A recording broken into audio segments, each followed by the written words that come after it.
할렐루야. 하나님의 사랑과 은총으로 오늘도 승리하는 여러분 되시길 바랍니다. 오늘 3월 24일 3월달 이제 마지막 주간입니다. 금주간도 하나님의 도우심으로 모든 일 부족함이 없이 큰 은총과 은혜가 임하기를 원합니다.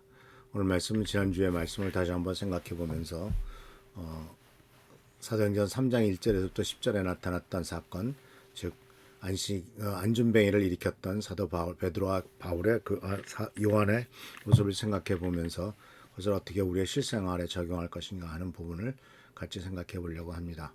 오늘 말씀은 사도행전 3장 1절 말씀입니다. 오후 3시에 기도 시간이 되어서 베드로와 요한이 성전으로 올라가는데 라고 하는 말씀입니다. 여러분 구체적인 내용은 잘 모르실 수가 있겠지만은 그래도 이슬람 민족, 이슬람을 믿는 회교를 믿는 사람들이 하루에 5번씩은 기도한다는 건 아시죠? 아잔이라고 하는 기도의 소리가 새벽 5시부터 4시부터 이렇게 울려퍼기 온 동네 울려퍼기 시작하면 그때 무슬림들은 이슬람을 믿는 사람들을 무슬림이라고 그러는데 무슬림들은 돗자리를 깔고 그 위에 메카 방향을 향해서 돗자리를 깔고 항상 기도합니다. 그렇기 때문에 어떤 집이든지 간에 메카를 향한 방향 표시가 다 되어 있고 그것을 향해서 조그마한 자리를 하나 깔고 그거에 맞춰서 계속 엎드렸다 일어났다 하면서 기도하는 것을 보게 됩니다. 그들은 어디에서든지 어느 곳에서든지 그 시간이 되면은 그래야 하루에 5번씩 기도하는 것을 볼 수가 있습니다.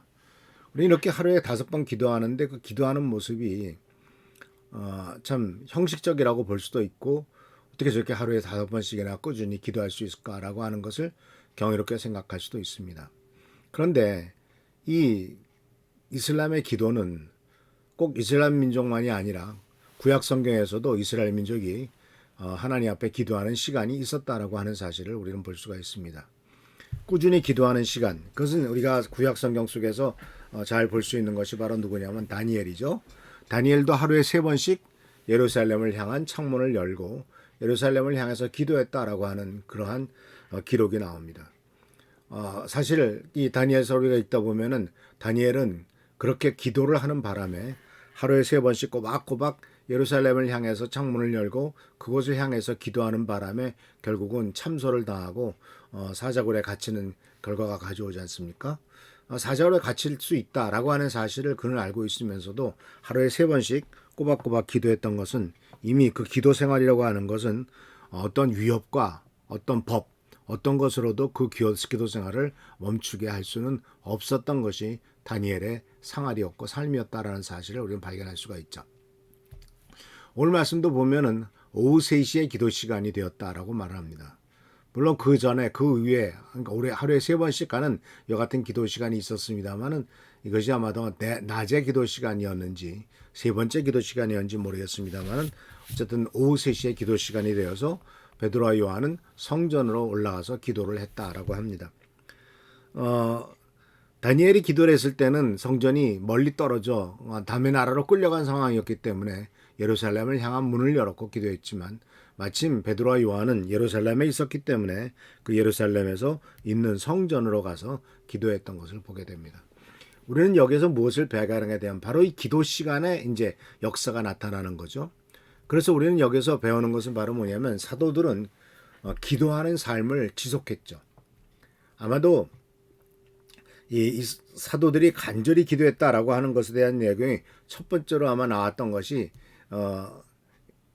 사도행전 1장 2장에 예수님께서 부활하시고 난 다음에 승천하시기 전에 무슨 말씀을 하셨냐면 너희는 예루살렘을 떠나지 말고 아버지께서 약속하신 바 성령께서 이 땅에 오시고 성령께서 너희에게 내리실 것을 위해서 기도하라 기다려라 이렇게 말씀을 하셨죠.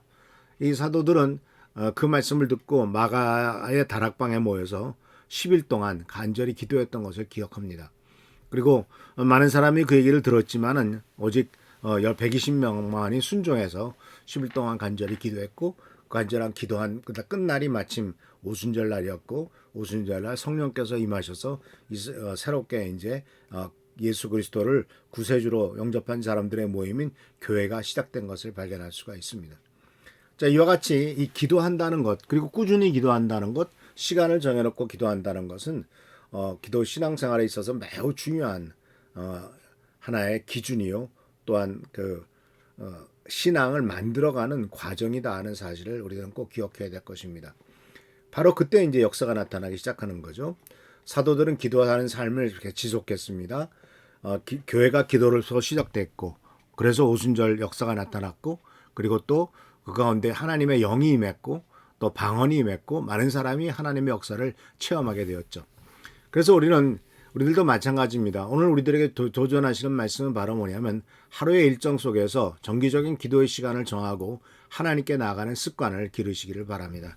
지난 금요일 날 이평강 목사님이 오셔서 말씀을 전했고 이미 우리가 셀리더 모임에서 공부하고 있었던 부분 중에 하나가 바로 뭐냐면 거룩한 습관이었지 않습니까?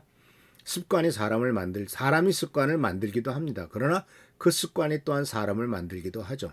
그래서 정기적으로 기도하는 시간을 갖는다는 것, 그것 본인이 결정하기 나름이지만 대개 아침 밥 먹을 때 꼭 기도하는 것은 그것도 역시 하나의 중요한 습관이기도 합니다.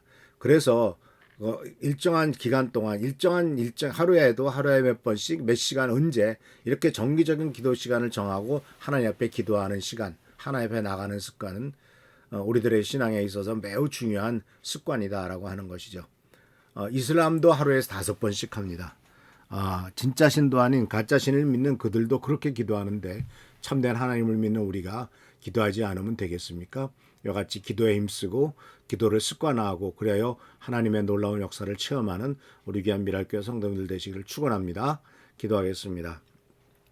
오늘도 주께서 함께 하시는 데 감사드립니다. 우리들은 지극히 연약하고 부족하지만은 하나님의 도우심으로 우리는 매일매일 승리합니다. 주여 우리를 불쌍히 여겨주시고 지키시고 보살피시고 인도하셔서 복된 삶, 은혜의 삶, 승리하는 삶이 살아가도록 주여 인도하여 주시옵소서. 그래야 아버지 기도할 때마다 하나님의 놀라운 역사가 나타나며 기도를 통해서 주께서 역사하실 줄 믿사오니 우리가 간절한 마음으로 기도하며 아버지 하나님 정기적으로 기도하고 시간을 정해서 기도할 수 있는 마음과 결단을 허락하시고 실행할 수 있도록 축복하여 주옵소서. 주께 감사하고 예수 그리스도의 이름으로 축복하며 간절히 기도하옵나이다. 아멘. 오늘도 주님의 은총 가운데 승리하는 여러분 되시길 축원합니다. 할렐루야 축복합니다.